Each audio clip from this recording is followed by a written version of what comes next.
One of the things I see in the comments on multiple videos is the concern that people have over being rushed into changing to an EV. Can't we slow down? Can't we wait for something else? Isn't hydrogen just round the corner? Can't we use sustainable fuels or biofuels or something else? Anything else? With a bit more time, I might feel more comfortable, people say. Just wait. Let's delay. What's the harm in that? Well, let's address that today.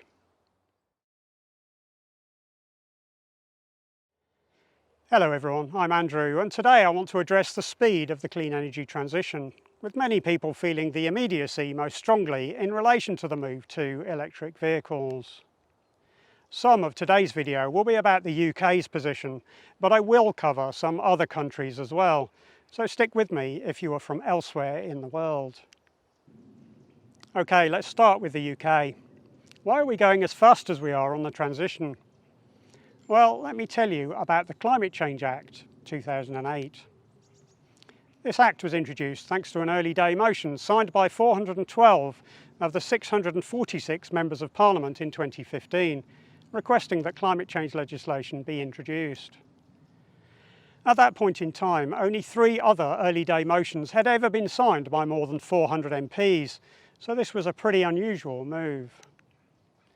As with all legislation, there was quite a long and protracted period of debate, during which there was discussion on exactly what the Act should do, although unusually there was a lot of cross-party agreement.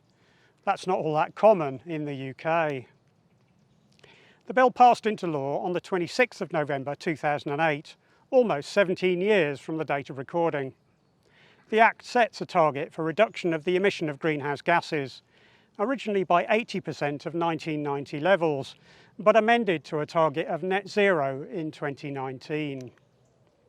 The gases to be reduced were listed in the Act and were carbon dioxide, methane and nitrous oxide, hydrofluorocarbons, perfluorocarbons and sulphur hexafluoride, with nitrogen trifluoride added through an amendment order in 2023.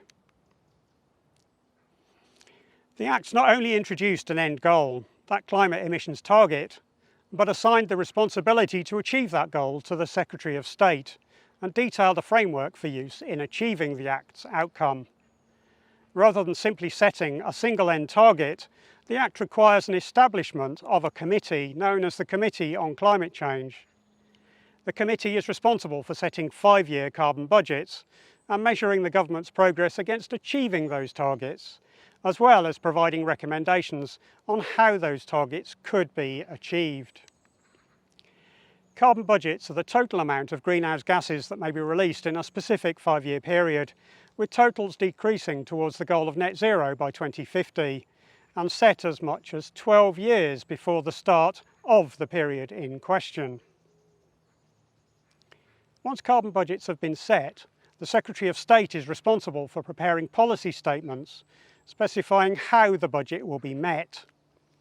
The committee then scrutinises the government proposal and prepares a response, detailing any reasons why they think the budget limits may be exceeded.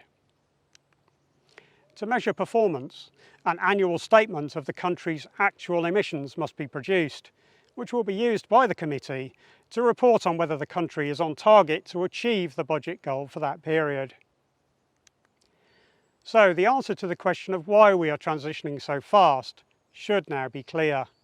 It's to meet the carbon budgets set at least 12 years ago, budgets which are mandated by UK law. We can't slow the transition to match the pace of what we might like. We have to go quickly to meet the budgets which are increasingly hard to meet. We have made great progress so far because there have been some quick wins, some easy fixes. Getting rid of coal was one, adding more renewables to our mix of electricity generators another. Furthermore, the progress made has proven an important theory that GDP can continue to grow whilst carbon emissions reduce, an outcome that some had speculated would not be possible. But now we are into the more difficult stuff, including changes we need to make such as how we travel, how we heat our homes, and eventually what we eat. Now I hear what you're screaming at the screen. Why did the government do this? Did they sell us down the river, sign us up to something they didn't understand, or which serves their own interests? I can understand that concern. After all, some UK politicians do seem to do that, but in this case, probably not. It's very rare for politicians to agree here. Indeed, a lot of UK politics seems to be about scoring points against the opposition, no matter what they say. However, in this case, there was consensus, extraordinary consensus. Out of the 646 MPs who voted on the Act, only 5 voted against it. 5! That's almost unheard of. Imagine UK politicians agreeing on something, but they did. They were presented with the evidence, carefully gathered and analysed for them, and they pretty much all agreed that action needed to be taken. The UK was the first to pass legislation of this type, but we are no longer alone. Other countries with legislation for climate accountability and net zero targets by 2050 include Sweden, France, Denmark, Norway, Fiji, New Zealand, Hungary, Spain, Germany and Ireland. The European Union is considering continent-wide legislation known as the Green Deal, and Mexico, Algeria, the Netherlands and Finland all have legal targets as well, although they are not yet targeting net zero by 2050. As well as those, there are plenty of countries with climate policies defining their commitment to mitigate climate change, with Australia having announced more stringent targets just this week. In summary, the reason we're rushing is to meet our legal and moral obligations to reducing carbon emissions. Our politicians were presented the evidence on climate change and were convinced that they needed to act. The evidence was presented and they got time in their workday to analyse it, to understand it and to challenge it, but 99% of those representatives voted for the goal of emissions reduction.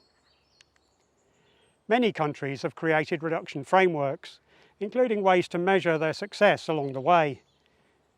These changes are not easy and they will take time. So whilst legislation is usually technology agnostic, it does specify timeframes for action, and that means in some cases we have to go with what we have at the time it needs to be implemented. When it comes to transport, the only thing we have in large numbers, the only proven technology to date, is electric vehicles. That's why we have dates set by which we must transition to them. At the moment, those dates are still some time away in most countries. There isn't a massive pressure just yet, but they are set and they are approaching. Use the time you have to get informed, to understand the change that is underway. That way you won't feel pressured when the time comes, as the shift away from internal combustion is near its end. Oh, and remember, I'm just the messenger. Hopefully from today's video you have more of an understanding of why the change is underway and that it's not a flash in the pan, not something that will change or reverse. If you still don't want to believe it, or you don't want it to be true, then you might need to speak to your governments. In most countries, they have set us on the path. If you want to change the future, then you need to convince them, not me. By all means, sound off in the comments. Let me have it with both barrels if you like, but it won't change the facts, I'm afraid. I am very happy to hear your opinions. I welcome them in the comments section. I can try to give you alternative ways to think about the transition we all face, but I can't change what's coming, and it seems quite unlikely that you can either. If you've liked this week's video, then it will be a huge help to me if you click the thumbs up button, and I would love to have you as a subscriber of the channel if you want to see more from me. Thanks.